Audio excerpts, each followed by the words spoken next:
안녕하십니까. 2025년 2월 24일 월요일입니다. 코페스 군사정보채널에서 오늘은 프랑스가 모르는 150명 한국인들의 독일 잠수함 기지에서 아이샷, 이런 주제로 말씀을 드리도록 하겠습니다. 최근에 프랑스 나발 그룹에서 독일이 한국의 잠수함 기술을 가르쳐줘가지고 한국이 이 분야에서 또 독식을 하려고 한다, 이런 비난을 했다고 합니다. 그런데 프랑스가 이런 말을 하는 게 이번이 처음이 아닙니다. 얼마 전에는 한국이 항공기의 시장을 다 먹을 거다, KF-21이 지금 완성 단계로 들어가고 있는데 유럽의 항공 산업은 전멸을 할 거다, 이런 말도 했었습니다. 그리고 그런 말에 메아리가 끝나기도 전에 이번에는 잠수함을 걸고 나온 것인데, 프랑스가 모르는 게 있습니다. 독일은 한국의 잠수함 기술을 가르쳐 준 적이 없습니다. 이걸 프랑스가 지금 모르고 있는 겁니다. 한국이 독일로부터 209급 잠수함을 도입하고 214급 잠수함을 도입한 건 맞지만, 독일은 통상적으로 다른 나라에 하는 것처럼 잠수함 조립 기술 정도만 가르쳐 준 겁니다. 그런데 여기서부터 문제가 생긴 겁니다. 1991년 당시 209급을 조립하기로 되어 있던 대우조선에서 조립 기술자 150명을 독일의 잠수함 공장에 있는 킬이라는 도시로 다 파견을 했습니다. 그런데 이때 한국의 기술자들의 수준이 어땠냐? 당시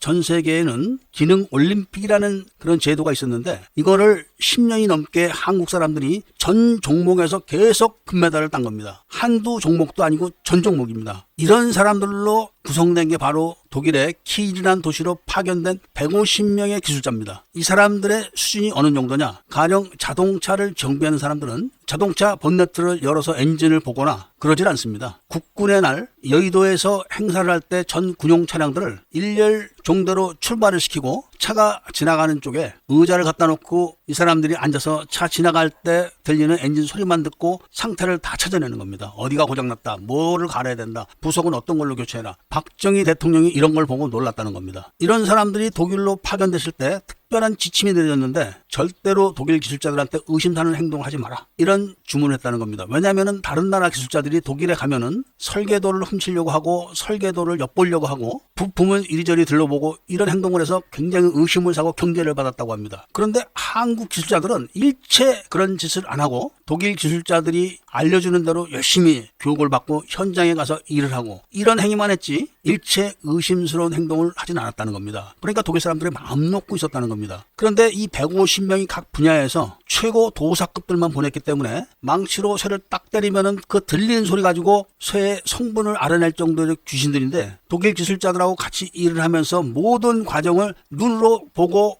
머릿속에 담았다는 겁니다. 그리고 6개월 후에 한국에 돌아와서 그런 정보를 갖고 잠수함을 조립한 게 아니라 조립해놓은 잠수함을 해체하는 작업을 했다는 겁니다. 그리고 해체하는 과정에서 그들이 각 분야에서 머릿속에 담아놓은 거, 눈으로 찍어서 기억해놓은 거, 이런 것들을 다 정리해서 데이터를 만들고 209급을 완벽하게 소환했다는 겁니다. 그런데 잠수함에서 가장 어려운 게 잠수함 선체를 조립할 때, 그러니까 용접을 할 때 그 피로도를 발생하지 않게 하는 기술, 이거를 다 한국 기술자들이 터득해서 끝냈다는 겁니다. 그래서 인도네시아가 209급 잠수함 도입 사업을 할 때 한국도 참여 신청을 했는데 독일 기술자들이 한국 잠수함은 깡통 잠수함이다, 이렇게 비아냥거렸는데 정작 사업 결과는 한국이 수출한 겁니다. 그래서 독일 기술자들이 다 둘러보니까 한국이 정말 다 해놓은 겁니다. 그런데 여기서 끝이 아닙니다. 독일은 3,000톤급 이상의 잠수함을 만들어 본 적이 없습니다. 독일과 프랑스는 잠수함을 만들 때 HY 100강 이상의 금속을 사용한 적이 없습니다. 그런데 한국이 도산 안창호급 배치2에서 HY 130강 소재를 일부 적용했다는 이야기가 있습니다. 그리고 배치4는 HY 130강으로 만든다고 합니다. 여기다가 전고체 배터리를 탑재한다고 합니다. 이것은 원자력 잠수함보다 더 깊이 자망을 하고 거의 2달 이상을 자망을 지속할 수 있다는 이야기가 되는 겁니다. 여기에 소요되는 신소재는 한국만이 갖고 있다고 합니다. 최근에는 강철을 미세 섬유로 만들어가지고 그걸로 천을 만들어서 깊은 바다에서 잠수함 배터리의 온도를 유지시킬 수 있는 기술도 개발해냈다고 합니다. 이런 소식이 계속 전해지니까 프랑스가 발작적으로 독일을 물고 늘어지는 건데, 세계 기능 올림픽을 10수년을 전 종목을 금메달을 계속 따는 한국인들이 아이샷으로 익힌 거지 독일이 전수해준 적이 없다는 사실을 알려드리면서 오늘 이야기를 마치고자 합니다. 앞으로 디젤 잠수함은 프랑스의 예측대로 한국이 다 석권할 거라는